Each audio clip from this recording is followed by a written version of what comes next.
Hi, how's it going? My name's George. This is my first tech blog.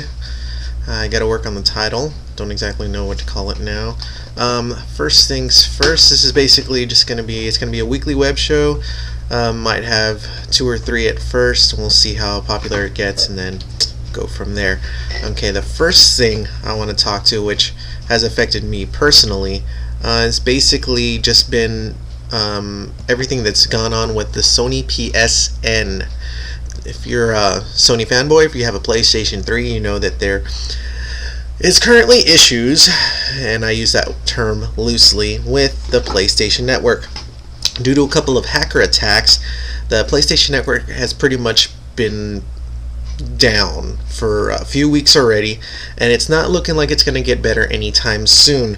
Recently, when they had stated that there was going to be at least some functionality brought back a few weeks ago, or at least last week, looks like there have been at least 2 attacks that we know of. A third one may have been stopped by Sony, and it looks like the PlayStation Network is not going to be coming up again until the 31st of May, or at least that's the definitive date that they say it will be fully up and running. They're going to have to start all over from the ground up and basically rebuild this PlayStation Network, because it's just been hacked, and they've no way to stop whatever's been attacking their servers. Okay, the second thing that I wanted to talk about today is pretty much been coming up since yesterday, which is Google had a sort of big ol' I guess it's a yearly thing that they got going on now. It's the they have a bunch of tech reporters and everybody go out and they just kind of show all the fancy things that Google's been doing lately. And one of the main things that a lot of people got excited about was the fact that they introduced what's going to be a new OS, which is an operating system for the Android phones, called Ice Cream Sandwich. And I know that's a weird kind of name, but if you've known anything about Android and the way they've kind of done things, it's always kind of been tongue-in-cheek, kind of goofy names. Gingerbread, they supposedly had one called Eclair, Eclair was before Gingerbread, and Honeycomb's the tablet OS. But it looks like Ice Cream Sandwich, and it's odd to say that again, is going to be an overall OS for every platform. It's going to be for phones, it's going to be for converted laptops, it's going to be for tablets, it's going to be their basic operating system. So they're trying to combat the fragmentation, which has pretty much been everybody who's like an Apple fanboy or Microsoft fanboy. It's been kind of their issue with them, is that they don't have any standard operating system that everybody abides by. Everybody's always throwing their skins, like Samsung with their TouchWiz, HP, everybody's kind of got their fingers in Google, which kind of sounds odd, but basically they're trying to stop that, and it's kind of excited a lot of people because they're tired of all the different versions that are coming out with the different phones. One other thing is too that they're trying to standardize hardware and software minimums for the different handsets that are coming out from the different makers, and trying just to make it to where they can utilize that one OS. Okay, the third thing on my agenda today is actually going to be the new iPhone. Now, a lot of Apple fanboys have speculated that they are going to announce the new iPhone on June 6th this year at the Worldwide Developers Conference. Now, due to a lot of analysts and what's gone down in Japan due to the tsunami, a lot of analysts are saying that it's going to be announced later in September, when Apple usually announces more of its products. Now, that's both a good and a bad thing. Some people do like a little bit more time between phones because, the iPhone 4 was just announced last year, came out last year. A lot of people love the phone. Some people don't because the antenna issues, but they're hoping that the iPhone 5 will fix all of those issues and have a few minor tweaks to the Now on to more geeky news. Now I know this is a tech blog, but I wanted to try and throw in some of my geekiness, and as my nerdy friends know, that I love Marvel. I'm a big Marvel fanboy. Nothing against DC. I just think some of their superheroes are a little overpowered. Superman. Anyways, so Thor came out this weekend. Got to see it with the future wifey and the kids. Thought it was great.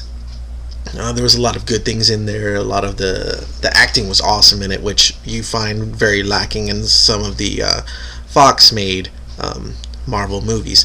There was a lot of I love the switch between the Norse mythology back to Earth. It was great. There was a lot of action.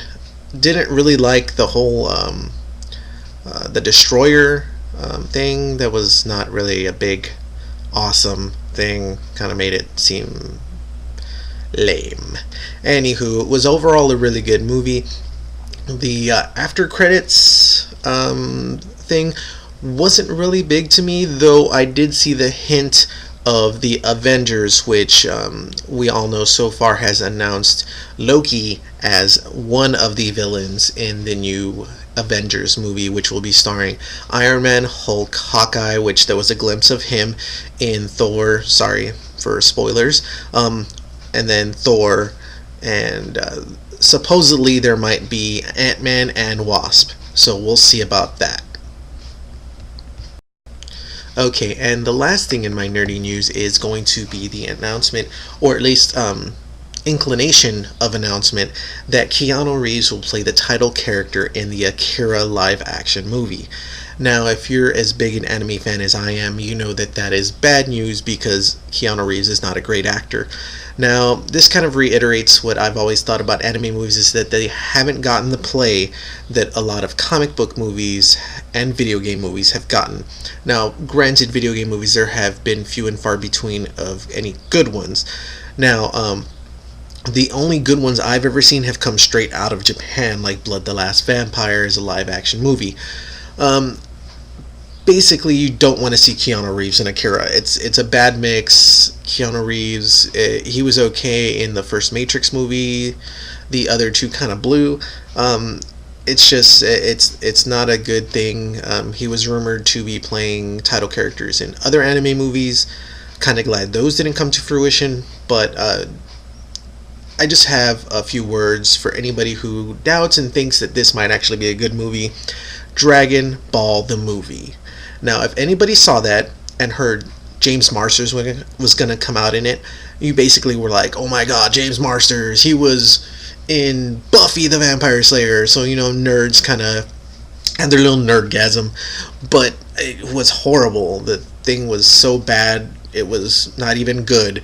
It was just a bad movie altogether. So hopefully this won't come through. They will wait till maybe better directors and better cast is selected for an Akira movie. I would love to see an Akira movie. It's one of those movies that can translate over into a live action, slightly CG-ish movie that would work. There's a lot of other movies that are more reality based in anime that could play over a lot better as far as like thrillers go into live action.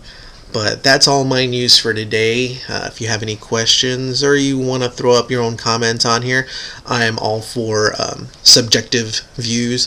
If you guys want to add anything to it, or if you guys wanted me to talk about anything extra that I didn't talk about today, I'm always going through Engadget, Joystick, superhero hype, basically anything that's nerdy, techie, and geeky to me. If you want to throw up a video response, that's cool too. So thanks again for tuning in. Hopefully you guys will spread the word. My Tech Blog. See you guys later.